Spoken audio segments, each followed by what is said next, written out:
وغتشوفوا معايا الدرس ديال الحرب العالميه الاولى كيفاش غيطلبوه لنا في الاطار المرجعي. التحولات الترابيه والسياسيه والاقتصاديه، بمعنى طالبين منا النتائج الترابيه والسياسيه والاقتصاديه من 2007.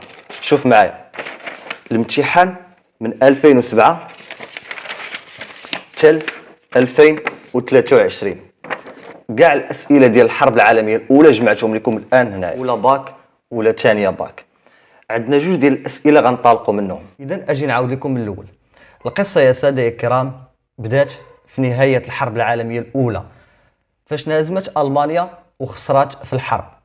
هنا تحول كل شيء في اوروبا، وخدات اوروبا واحد المسار اللي هو جديد. 4 ديال الدول غيتجمعوا في واحد المؤتمر اللي سميتو مؤتمر السلام بقصر فيرساي في 1919. من اجمل القصور اللي كاينين في فرنسا، تحفه فنيه على الارض. باللغه العربيه ان معاهده فيرساي لم تكن اداه للسلام، وانما كانت وسيله لإذلال الشعب الالماني. وبالتالي فإن ألمانيا اعتبرت أن معاهدة فيرساي هي مجرد بذور زرعت لإبقاء توتر العلاقات الدولية خلال فترة ما بين الحربين. وقطعا هذه التوترات هي التي ستؤدي إلى إلى الحرب العالمية الثانية. واللي بغى يعرف الحرب العالمية الثانية لجات يبدأ من معاهدة فيرساي. تطور وازدهر الإنتاج الفلاحي والصناعي للولايات المتحدة الأمريكية. انتهى الدرس. ديما كنت كنقول لكم راه السؤال المقالي عندنا او الاسئله اللي غادي يعطيونا حنا عارفينهم، واضع الامتحان طريقه باش غيحط الاسئله عندنا، لكن عمري قلت لكم الوثائق حتى هما راه عندنا. ويلي استاذ كيفاش عندك؟ ثقه واحد، النتائج السياسيه للحرب العالميه الاولى على المانيا. واو كيفاش استاذ؟ يعني استاذ داكشي اللي انت قريتينا في المقالي وفي الدرس حفظتيه لينا باش الى جا مقالي لقيناهم حاطينونا في الوثائق.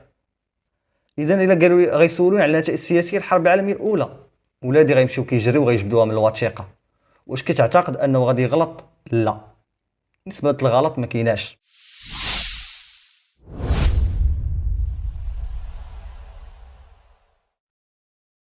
السلام عليكم ورحمه الله وبركاته. اهلا وسهلا، كديري خوتي احبابي؟ لاباس عليكم؟ نتمنى ان شاء الله تكون احوالكم طيبه باذن الله. اذا في هذا الفيديو هذا غادي نشوفوا ابشع حرب داز في التاريخ. العالم غدات الحرب العالميه الاولى. غيسولونا نهار الامتحان اذكر نتائج الحرب العالميه الاولى. طبيعة الحال حنا ما عندنا ما نديرو بالحرب وما عندنا ما نقجدرو بها. ما نقراوش اسباب الحرب وما كنقراوش مراحل ديال الحرب، حنا فقط كنقراو النتائج ديال الحرب العالميه الاولى. اذا ما هي النتائج التي خلفتها الحرب العالميه الاولى؟ سمعوني مزيان، اللي بغى يقرا التاريخ ينسى ديك الطريقه ديال العناوين ديال الدروس، وينسى ديك اولا كبيره وثانيا صغيره. اللي بغى يقرا التاريخ خاصو يقراه في سلسله واحده، يعني في مسار زمني متدرج من الحرب العالميه الاولى الى الحرب العالميه الثانيه. ما هي التحولات السياسيه والاقتصاديه التي عرفتها اوروبا خلال فتره ما بين الحربين؟ شنو هي التطورات التي شهدتها اوروبا؟ طيب في هذا الفيديو ده غادي نشوفوا التغيرات اللي وقعوا ديال الخرائط، وغنعاود لكم القصه ديال الحرب العالميه الاولى كيفاش جات، وغتشوفوا معايا الدرس ديال الحرب العالميه الاولى كيفاش غيطلبوه لنا في الاطار المرجعي. واضح؟ ومن بعد ندوز نوريكم الطريقه ديال الامتحان كيفاش كتجي. الامتحانات من 2007. شوف معايا الامتحان من 2007 حتى 2023. كاع الاسئله ديال الحرب العالميه الاولى جمعتهم لكم الان هنايا. ايضا الحاجه الاخيره اللي غادي نعطيكم ان شاء الله، غنعطيكم الدرس مكتوب. هذا كادو، بمعنى اي سؤال غيسولونا هذا هو الجواب ديالو. متفقين؟ اذا خليك معايا في هذا الفيديو هذا من الاول حتى الاخر، وعد من عندي انا يخليك فاهم وحافظ الدرس ديال الحرب العالميه الاولى. نبداو على بركه الله. في التاريخ عندنا الحرب العالميه الاولى، سواء اولى باك ولا ثانيه باك. عندنا جوج ديال الاسئله غنطالقوا منهم. الاول هو التحولات السياسية والترابية. فاش نسمع التحولات راه هي النتائج، واضح؟ يعني النتائج الاجتماعية والاقتصادية. أستاذ ستوب، قبل ما تشرح لي أستاذ الدرس أعطيني الإطار المرجعي ونشوف شنو طالبين منا، باش أنا نبقى مرتاح ونبقى هاني ونوجد معك الدرس على راحتي. ركز معي في الإطار المرجعي شنو طالبين منا. شوف، التحولات الترابية والسياسية والاقتصادية، بمعنى طالبين منا النتائج الترابية والسياسية والاقتصادية. أستاذ، ها هما النتائج السياسية والترابية والاقتصادية، لكن الاجتماعية ما طالبينهاش منا. إذا أستاذ، من هما ما طالبينهاش منا وما غيسولوناش عليها نهار الامتحان؟ حذفها لينا أستاذ. طيب، غنحيدو الاجتماعية، ما عندنا ما نديرو بها، واضح؟ فقط طالبين من السياسية والترابية والاقتصادية. إذا حنا مقيدين بالإطار المرجعي. أجي دابا نتكلموا على أسباب الحرب والمراحل. خذوها عندي كثقافة عامة، باش نهار يسولك ولدك ولا بنتك بابا ماما كيفاش الحرب دازت، تعرف ما تقول ليه. إذا يا سادة الكرام، الحرب العالمية الأولى بدات سنة 1914 وانتهت في 1918. دامت هذه الحرب ل4 سنوات، 4 سنين وشوية. دارت بين جوج ديال الأطراف، بمعنى جوج ديال المجموعات، دول المركز ودول الوفاق. أستاذ، نعم. واش ممكن توريني دول المركز في الخريطة ودول الوفاق باش نعرفهم؟ ركز معايا. دول المركز: ألمانيا، الإمبراطورية النمساوية، الإمبراطورية العثمانية. علاش كنسميوهم دول المركز؟ لأنهم جاو في الوسط، دول الوسط. أستاذ، دول الوفاق: الإمبراطورية الروسية، فرنسا، الحليفة ديال الاستراتيجية المملكة المتحدة. هادو كنسميوهم دول الوفاق. إذا دول المركز: الإمبراطورية الألمانية، النمسا، المجر، الإمبراطورية العثمانية. أما دول الوفاق: فرنسا، روسيا، المملكة المتحدة. بالنسبة للحرب اشنو وقع فيها، أنا غنعاود لكم، ركز معايا مزيان. هادشي خذوا كثقافة عامة، ما غيسولوكش عليه نهار الامتحان. ولي عهد النمسا دار واحد الزيارة لصربيا، لكن سيتم اغتيال ولي عهد النمسا من طرف طالب صربي. فبالتالي هنا النمسا غتوجه واحد الانذار لصربيا في 23 يونيو 1914، غتطلب منها انها توافق على الشروط كاملين في ظرف 24 ساعة. لكن بطبيعة الحال صربيا ما غتوافقش على الشروط. هنا النمسا غتعلن الحرب على صربيا.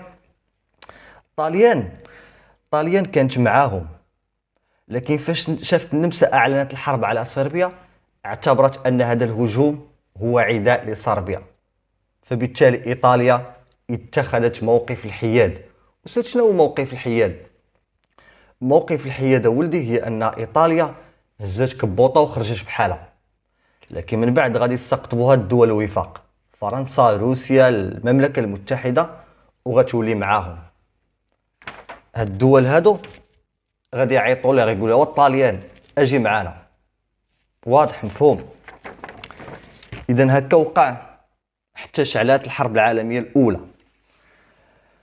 دابا غنشوفوا مراحل الحرب. مرت الحرب العالميه الاولى بمرحلتين: المرحله الاولى والمرحله الثانيه. المرحله الاولى من 1914 الى 1917. دول المركز يعني المانيا وصحاباتها كان التفوق لدول المركز. اما في المرحله الثانيه من 1917 الى 1918 دول الوفاق. دول الوفاق غتدخل الولايات المتحده الامريكيه الى جانبه، وغادي يعرفوا الانتصار وغتقلب موازين ديال الحرب. في الاول كانوا منهزمين، لكن بعد غيوليو منتصرين على دول المركز. طيب، دابا نتوما اللي خصكم تعرفوا من هادشي كامل هو ان دول المركز مع دول الوفاق شبكات بيناتهم الحرب، هاد الحرب دامت ل4 سنوات. في المرحله الاولى الالمان واللي معاها قدروا انهم ينتصروا. علاش؟ لانهم اعتمدوا على اساليب بحال حرب الخنادق وغيرها. وفي المرحله الثانيه غادي تغير موازين ديال الحرب بدخول الولايات المتحده الامريكيه مع فرنسا وروسيا والمملكه المتحده. غتساهم بواحد التفوق اللي خلاهم انهم ينتصروا على دول المركز. هادشي كامل خذوه كثقافه عامه. حنا يلا غنبداو الدرس ديالنا، لان الدرس ديالنا هو ما هي النتائج التي خلفتها الحرب العالميه الاولى. غيسولونا على النتائج السياسيه والنتائج الترابيه والاقتصاديه. واضح الشباب؟ مفهوم؟ اذا اجي نعاود لكم من الاول. القصه يا ساده الكرام بدات في نهايه الحرب العالميه الاولى، فاش انهزمت المانيا وخسرت في الحرب. هنا تحول كل شيء في اوروبا، وخدات اوروبا واحد المسار اللي هو جديد. نعاود، الدرس ديالنا هو الحرب العالميه الاولى. بغينا نعرفوا منه استاذ حاجه واحده، وهي معاهده فيرساي. صح انه كاينين معاهدات وحدين اخرين بحال معاهده سان جيرمان اللي دارت على النمسا، فصلوا فيها النمسا على المجر، معاهده سيفر على الامبراطوريه العثمانيه، لكن حنا اللي كيهمنا هي معاهده فيرساي، لان هي اهم واخطر معاهده دارت. نهار يقولوا لنا اذكر النتائج السياسيه للحرب العالميه الاولى، نتفكر فيرساي. نتفكر فيرساي اللي دلوا فيها المانيا. فاش انهزمت المانيا في الحرب العالميه الاولى شدوها الدول المنتصره، يعني الاربعه الكبار: فرنسا، انجلترا، ايطاليا. عقلتوا على ايطاليا فاش قلت لكم اتخذت موقف الحياد وعيطوا لها دول الوفاق، قالوا لها اجي تكوني معنا. ها هي. نعاود: فرنسا، انجلترا، ايطاليا والولايات المتحده الامريكيه. هاد الربعه ديال الدول غيتجمعوا في واحد المؤتمر اللي سميتو مؤتمر السلام بقصر فيرساي في 1919. من اجمل القصور اللي كاينين في فرنسا، تحفه فنيه على الارض. على اي شدوا المانيا واعتبروا ان هي المسؤوله على الحرب، وعليك يا الالمان انك تخلصي وتادي الثمن ديال هادشي كامل. حنا كنقراو هاد الدرس كامل باش نعرفوا حاجه واحده: اشنو غيوقع لالمانيا عقب معاهده فيرساي. يعني بعد معاهده فيرساي شنو غيوقع لالمانيا. طيب، ناضت فرنسا واتصلت بالانجليز. قالت لها الانجليز، قالت لها نعم. قالت لها بغيت ندوي معاك. قالت لها تفضلي دوي. قالت لها بغيت نطلبك واحد الطلب وما ديريهاش مني قلت الصواب. قالت لها مرحبا. قالت لها اش بان لك الا شدينا المانيا وقسمناها الى اقسام باش عمرها تهز الراس؟ فرنسا شنو كانت بغات دير؟ بغات تقسم المانيا الى دويلات صغار. لكن الانجليز كانت عفريته، قالت لها فرنسا ما حشمتيش، بغيتيني انا نوض نعاونك ونشدوا المانيا ونقسموها. انت مطوره ياك باش انت تشدي اوروبا وتحيحي فيها وتولي دوله عظيمه، بعد ما كنتي مضاربه مع المانيا تولي مضاربه معايا انايا. لا لا لا لا، ما غنوافقش. وفرنسا وصافي يا صاحبتي وما يكونش قلبك حالت انتيا. قالت لا لا لا لا غنقسموها. قالت لا لا لا لا غنفرضوا غير عليها بعض الشروط. اذا ما هو موقف فرنسا من معاهده فيرساي؟ فرنسا شنو هو الموقف ديالها؟ لقد دعت فرنسا الى تقسيم المانيا واضعاف قدراتها العسكريه قصد ضمان استقرار حدودها الشرقيه، لان فرنسا مع الالمان عدوة من زمان، من شحال هادي. فجات الفرصه وفرنسا قالت والله تنستغل الفرصه ونقسمها، وعمرها تهز الراس. عرفتوا لو ان الانجليز وافقات على انهم يقسموا المانيا، والله العظيم ما كنا غنشوفوا الحرب العالميه الثانيه. للاسف ما تمش التقسيم ديالها، لان الانجليز كان قلبها حنين بزاف. طيب، الانجليز مشات عند المانيا وقلت لها واش اخبارك، شنو كانت غدير لك فرنسا؟ قالت لها لا.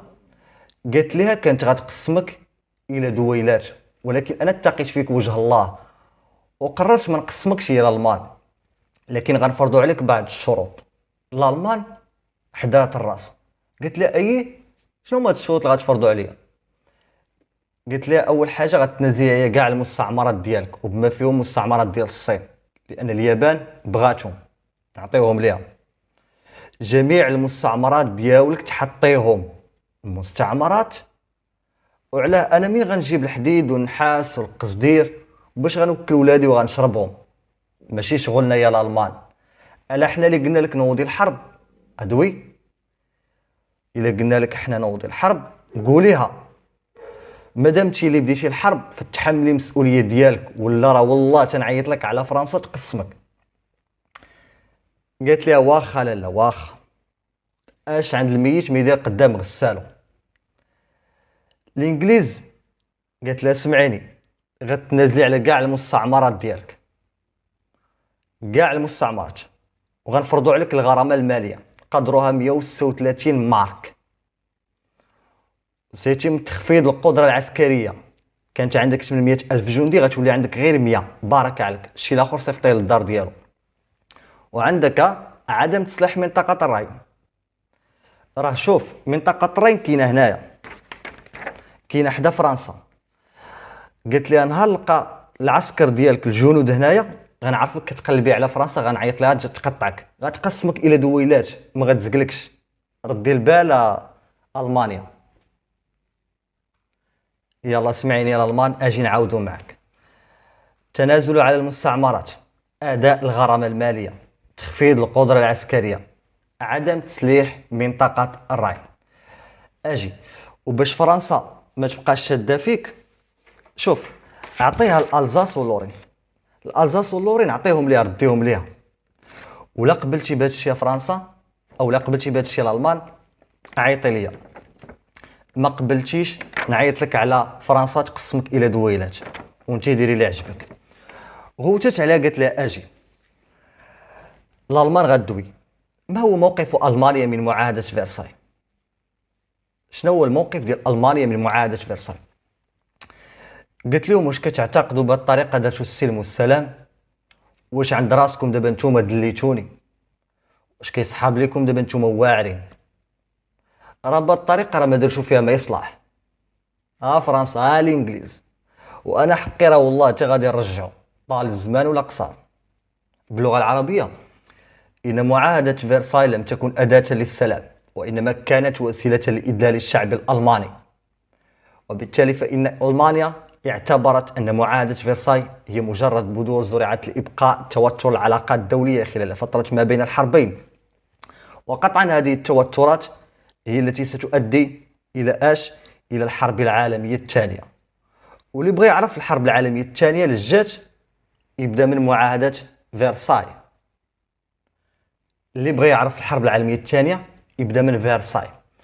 في الدرس رقم 1 ألمانيا شدوها تكرسوا عليها، دار البطلة ديال الوطني هي الألمان.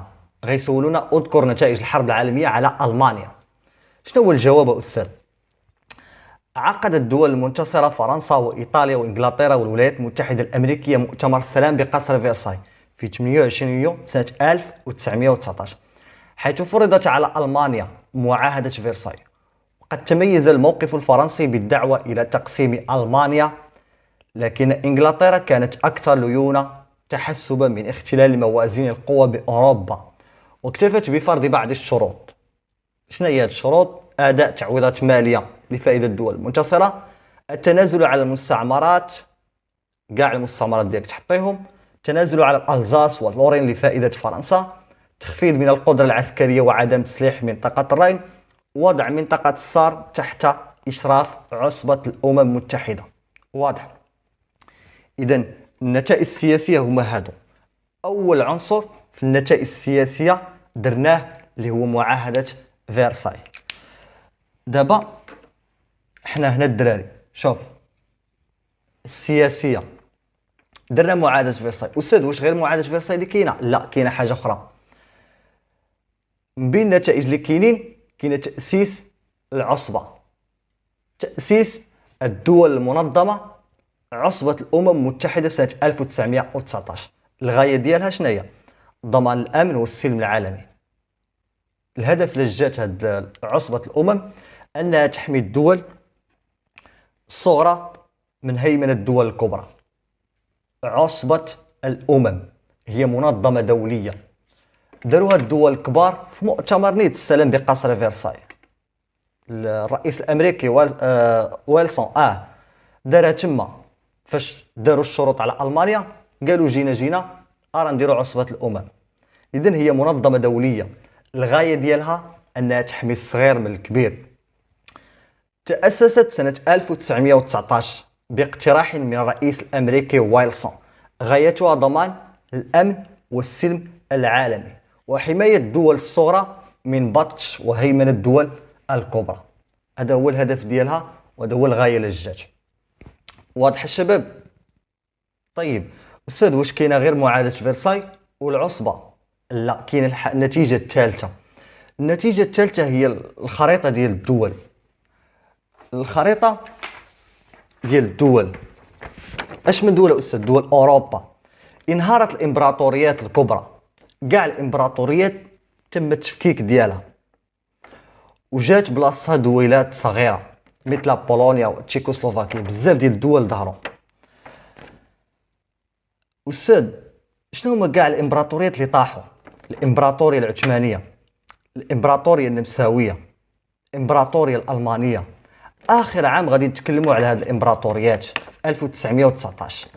باي باي الامبراطوريات، وظهروا بدلا منها دويلات صغيره كبولونيا وتشيكوسلوفاكيا. اذا عاودوا معايا، ما هي النتائج السياسيه للحرب العالميه الاولى؟ نهار يسولونا ما هي النتائج السياسيه للحرب العالميه الاولى، نتفكر فيرساي والعصبه وتغيير ملامح الخريطه الاوروبيه. نعاود لكم، ما هي النتائج السياسيه للحرب العالميه الاولى؟ نتفكر معاهده فيرساي، العصبه وتغيير الخريطه. غيسولوني غيقول لي اذكر النتائج السياسيه للحرب العالميه الاولى، غنقول لهم معاهده فيرساي، العصبه وتغيير الخريطه. الا سولوني على الترابيه غنقول لهم بان الخريطه ديال اوروبا تغيرات، انهارت الامبراطوريات، الامبراطوريه العثمانيه، النمساويه، الالمانيه، ظهروا دول جداد كبولونيا وتشيكوسلوفاكيا. واضح؟ اذا النتائج السياسيه والترابيه سالينا منهم. ارى لي دابا استاذ الاقتصاديه، اذكر النتائج الاقتصاديه للحرب العالميه الاولى. شنو هو الجواب؟ على مستوى الاقتصادي شهدت اوروبا تراجعا في قدراتها الاقتصاديه، تراجعا في قدراتها الانتاجيه، سواء على مستوى الفلاحي او على مستوى الصناعي. انخفاض مبادلات تجاريه، وايضا انهيار انهيار البنيات التحتيه. استاذ اشرح لنا هذا الشيء، وضح لنا باش نفهموا اكثر. تدمير البنيات التحتيه بمعنى الجامعات والمدارس والقناطر والمستشفيات غيشهدوا الخراب والدمار. ايضا تدمير المنشآت الصناعيه هي كذلك. الاراضي الزراعيه، الاراضي اللي كانوا الاوروبيين كيفلحوا فيهم، كانوا كيديروا الفلاحه ديالهم تما، اصبحت مملوءه بالدبابات والجنود جالسين وكيترصدوا العدو. الانتاج الفلاحي غادي ينخفض، ماشي غير غادي ينخفض، غادي يمشي كاع. الصناعي كانوا كيهتموا بالصناعه الاستهلاكيه والغذائيه، صناعه السيارات ولاو فقط كيصنعوا الصواريخ والدبابات والسلاح. المبادلات التجاريه، الكوميرس، التجاره كانت ما بين الدول، فغتشوف واحد التراجع كبير بزاف في المبادلات التجاريه. واضح الشباب؟ بمعنى اوروبا غتشهد الخراب والدمار. وقتاش؟ بعد الحرب العالميه الاولى. كيفاش ان 30 مليون، تخيلوا معايا 30 مليون ديال البشر غتموت، واش مازال كاينه شي فلاحه ولا صناعه؟ الدمار الشامل سواء على مستوى الفلاحي او على مستوى الصناعي. لكن اللي بغيتكم تعرفوا الدراري، او بغيت نسولكم على شكون هي الدوله اللي استفادت من الحرب العالميه الاولى. جاوبوني، شكون هي الدوله اللي استفادت من الحرب العالميه الاولى؟ هي الامريكان، هي الولايات المتحده الامريكيه. استغلت ديك الوضعيه المزريه اللي كتعيشها اوروبا. امريكان طلقات، حطات كاع جميع رؤوس الاموال ديالها في الشركات سواء على مستوى الصناعي ولا على المستوى الفلاحي، وقالت لهم نوضوا، الصغير والكبير نوضوا تخدموا، نوضوا ديروا الانتاج، راه اوروبا محتاجه وبغات منا اننا نصدروا ليها. فبالتالي الولايات المتحده الامريكيه غتشهد واحد الازدهار وواحد النمو وواحد الرفاهيه في الاقتصاد ديالها. انتهى الدرس، سالينا الحرب العالميه الاولى. نتمنى انني شرحت لكم الدرس مزيان. الحاجه اللي تركزوا عليها غير سولنا نهار الامتحان: اذكر النتائج السياسيه للحرب العالميه الاولى او الترابيه.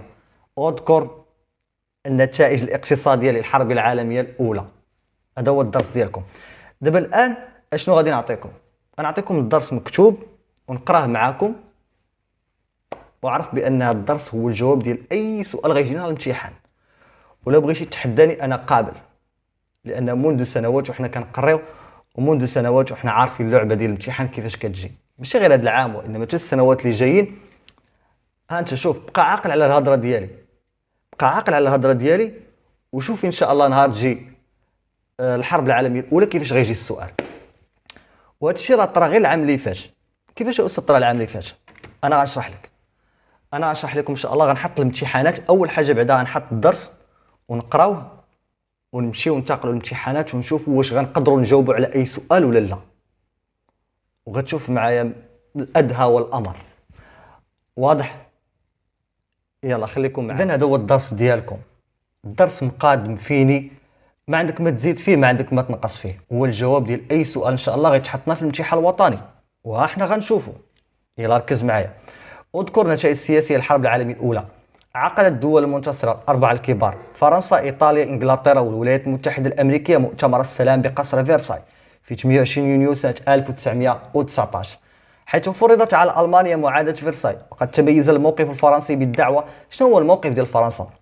فرنسا قالت لهم شدوا المانيا قسموها الى دويلات، لكن انجلترا كان قلبها حنين بزاف. لا استاذ، ماشي قلبها حنين، ولكن خافت ان فرنسا تولي هي اللي شاده ولا هي اللي حاكمه اوروبا.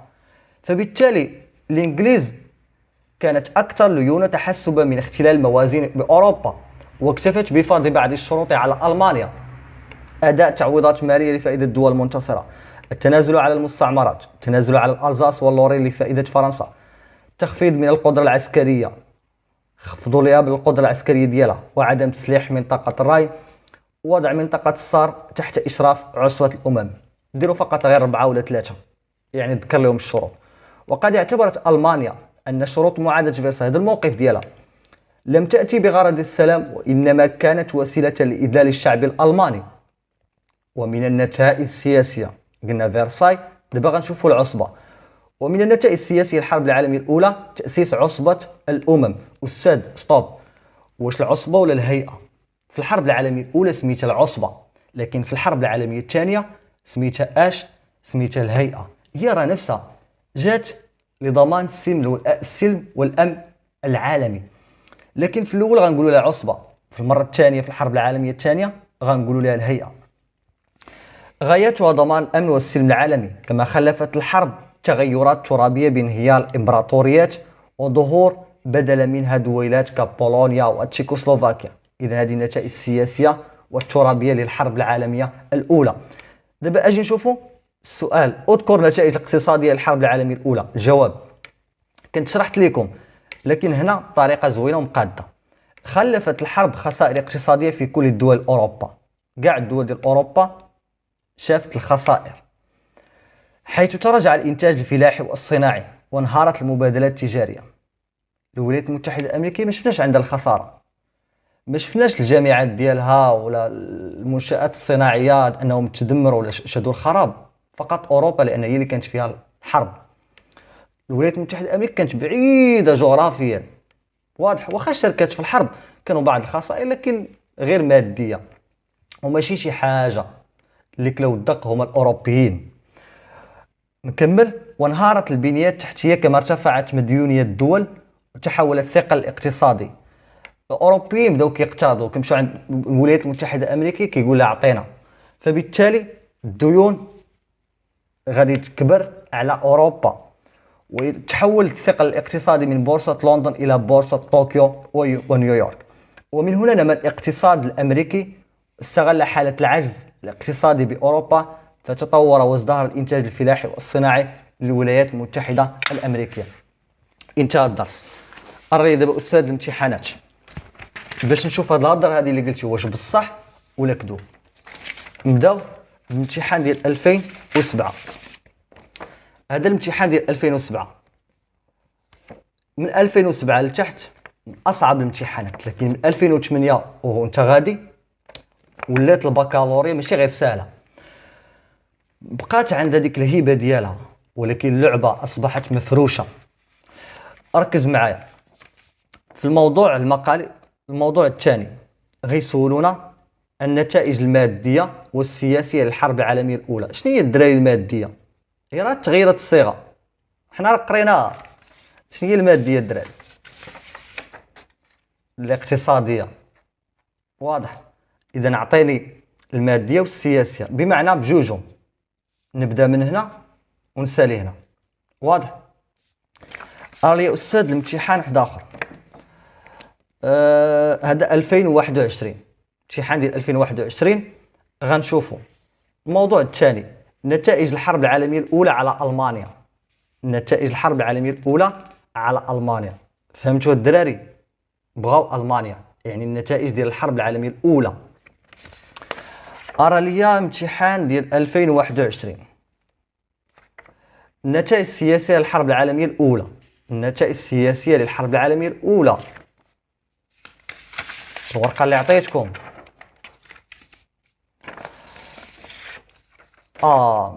الورقه الاخيره. ودائما كنت كنقول لكم راه السؤال المقالي عندنا او الاسئله اللي غادي يعطيونا حنا عارفينهم، واضع الامتحان طريقه باش غيحط الاسئله عندنا، لكن عمري قلت لكم الوثائق حتى هما راه عندنا. ويلي استاذ كيفاش عندك؟ نخليك تكتشف بوحدك. يلا اسمع، استخرج من الوثائق او لا استخرج من الوثائق معطيات تاريخيه كما ياتي. الوثيقه واحد، النتائج السياسيه للحرب العالميه الاولى على المانيا. واو، كيفاش استاذ؟ يعني استاذ داكشي اللي انت قريتينا في المقالي وفي الدرس حفظتيه لينا باش الى جا مقالي لقيناهم حاطينونا في الوثائق. اذا الا قالوا لي غيسولون على النتائج السياسيه للحرب العالميه الاولى، ولادي غيمشيو كيجريو وغيجبدوها من الوثيقه. واش كتعتقد انه غادي يغلط؟ لا، نسبه الغلط ما كايناش، 0.0.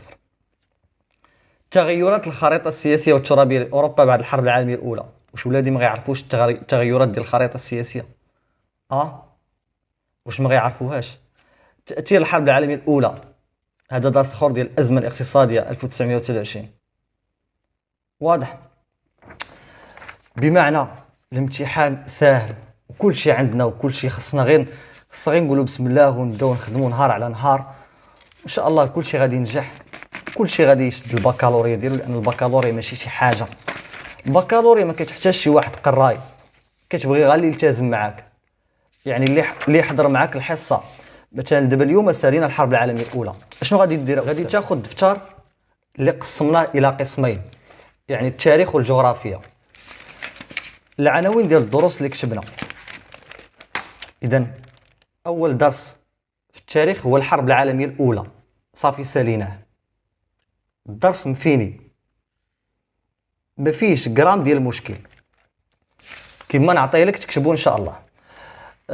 هنا غادي نحاول انني ننزل الدرس هذا، حاولوا انكم تكتبوه هنايا. الناس اللي غادي يقول لي استاذ فين غنلقى هذه الورقه هذه، غنحط لكم اسفل الفيديو، غنحط لكم الرابط ديال المجموعه، حاولوا انكم تكليكيو عليه وتدخلوا غتلقاوني كنصيفط لكم الدروس، ماشي غير الحرب العالميه الاولى وانما اي درس غتلقاه ان شاء الله تما. غادي تحاول تكتب لي ولدي الدرس هنا بالالوان بطريقه زوينه. هنا غنحاول نكتب بالطريقه ديالي، يعني الابداع، كل واحد يدير داكشي اللي كيعرف. انطلاقا من الفهم ديالك للدرس والمعطيات اللي تعلمتيهم وسمعتيهم من عندي، كتب لي اشنو فهمتي هنايا، دير واحد الشيمه خطاطه باش تبقى عاقل عليها. في حاله ما قدر الله نسيتي، واعتقد ما غتنساش، لان هذه الورقه هذه الدراري دابا الان كنتواصل معاهم باقيين حافظينها، صعيب انه يتنسى لك هذا الشيء، صعيب انك تنسى معاهده فرساي. واضح؟